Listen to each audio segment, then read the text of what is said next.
রংপুরের বদরগঞ্জের এক গভীর বনের ভেতর লুকিয়ে আছে একটি পুরনো গুহা, যার মুখ আজও জনমানব শূন্য।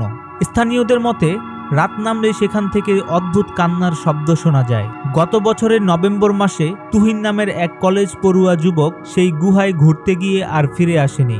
নিখোঁজ হওয়ার দিন তার শেষ ফোন কল ছিল মাত্র 11 সেকেন্ড। গুহার ভেতর কেউ আছে, সাহায্য করো। এরপর বহু খোঁজাখুঁজি চললেও তার কোনো হদিস মেলেনি। 1 বছর পর তুহিনের ছোট ভাই রবিন ঠিক করলো ভাইয়ের মৃত্যুর রহস্য জানতেই হবে। সে এক রাতে টর্চ নিয়ে গুহায় ঢুকে পড়ে। গুহার ভেতর বাতাস ছিল থমকে থাকা, যেন 1000 বছর ধ্বনিহীন। হঠাৎ সে দেখতে পায় দেয়ালে আঁকা অদ্ভুত চিহ্ন, আগুন চোখ আর নামহীন ছায়া মানুষের। টর্চের আলোয় এক জায়গায় থামতেই রবিন দেখলো একটা মুখ। সেই মুখ ছিল তুহিনের, কিন্তু সে জীবিত নয়। তার মুখ ফ্যাকাশে, চোখ দুটো রক্তবর্ণ।